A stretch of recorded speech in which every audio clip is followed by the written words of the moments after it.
Buenas tardes, bienvenidos a una nueva tutoría de filosofía correspondiente al programa UBA 21. Mi nombre es Luciana Espinosa y hoy vamos a estar abordando en esta tutoría un poco la filosofía socrática, un poco como antecedente de la filosofía platónica. Digo esto porque el tema o el título que le dimos a esta tutoría es Oralidad y Escritura, el método socrático como un antecedente para la filosofía platónica, y vamos a estar refiriéndonos a...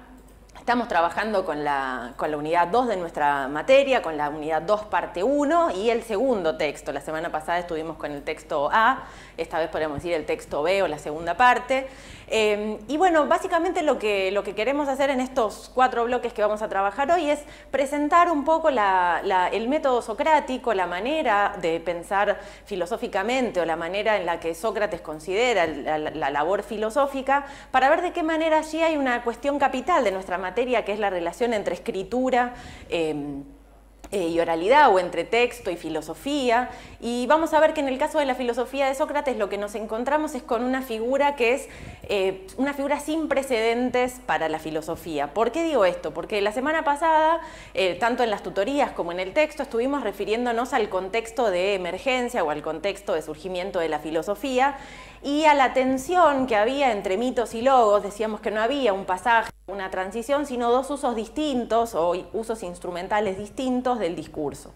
Cuando encontrábamos que había filosofía, lo que veíamos era que había un discurso argumental, que había una explicación razonada acerca del mundo, sin apelaciones a elementos sobrenaturales, que había un registro escrito y que era posible encontrar un autor que respaldara esa escritura. Es decir, tiene alguien, podemos encontrar una figura a quien atribuirle ese texto. Distinto pasaba con el discurso mitológico, donde encontrábamos referencias anónimas y que no estaban fijadas en la escritura. En este sentido, lo que vamos a estar charlando hoy, evidentemente, se encuentra en el contexto de la filosofía, es decir, dentro del discurso articulado a partir del logos o de una argumentación racional. Sócrates es un filósofo griego ateniense que nació en el siglo V a.C., podríamos decir de esta manera, y es una figura central, yo decía hace un momento, por varias cuestiones, pero en primer lugar porque su filosofía no encuentra un recurso o un referente escrito. Decíamos recién la mención al señalamiento de la escritura, pero Sócrates no va a escribir, sino que Sócrates va a recuperar, o más bien se va a mantener en el registro de la oralidad. Cuando digo en el registro de la oralidad me estoy refiriendo a un trabajo o a la filosofía entendida como una actividad dialogada, es decir, una filosofía que se hace junto con otros, en presencia de otros.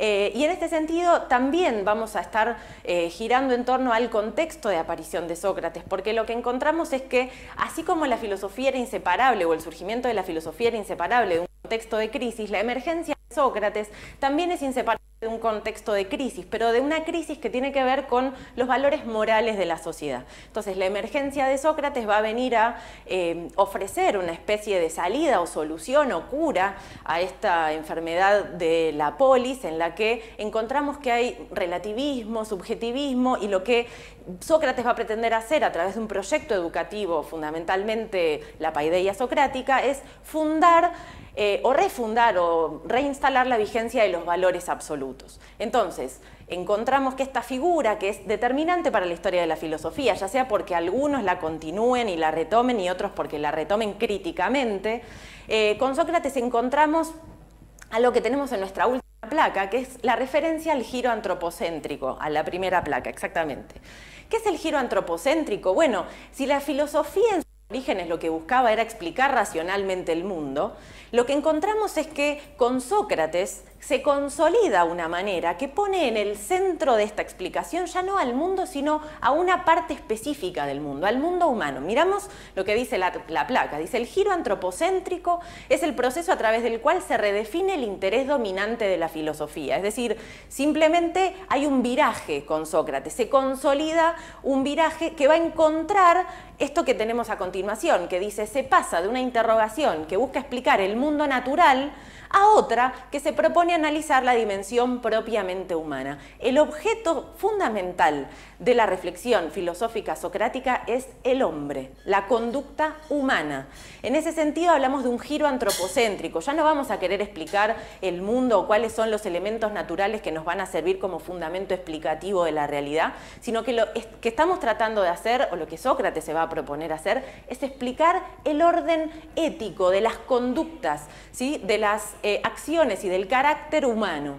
En este sentido, como termina de referir nuestra placa, no es que Sócrates inventa o que con Sócrates aparece algo completamente novedoso, sino que con Sócrates se consolida este proceso que tiende a poner al hombre en el centro de la reflexión filosófica, que empezó con los poetas trágicos, que son las tragedias sino reflexiones acerca del destino o la manera en la que los hombres pueden sustraerse o no al destino y la fortuna.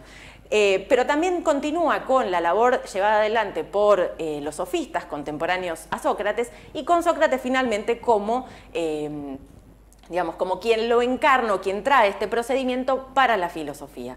Entonces, esta primera presentación tiene por objetivo esto, presentarnos esta figura tan eminente del horizonte filosófico occidental que es Sócrates. Sócrates que, como les decía hace un momento, porque todos podríamos preguntarnos, bueno, pero si Sócrates no escribió, ¿de qué manera accedemos a hablar de una filosofía socrática? Bueno, es de una manera indirecta, es a través de Platón. Platón en sus diálogos lo que va a hacer es escribir o recuperar por medio de la escritura los diálogos que Sócrates tenía en la polis ateniense con distintos ciudadanos. Entonces, los diálogos platónicos en realidad son una recuperación de esta filosofía dialogada o de esta filosofía eminentemente oral que es la filosofía socrática. Entonces, también acá uno podría preguntarse, bueno, ¿hasta dónde Sócrates es Sócrates y hasta dónde Sócrates tiene algo de la lectura, de la interpretación de Platón?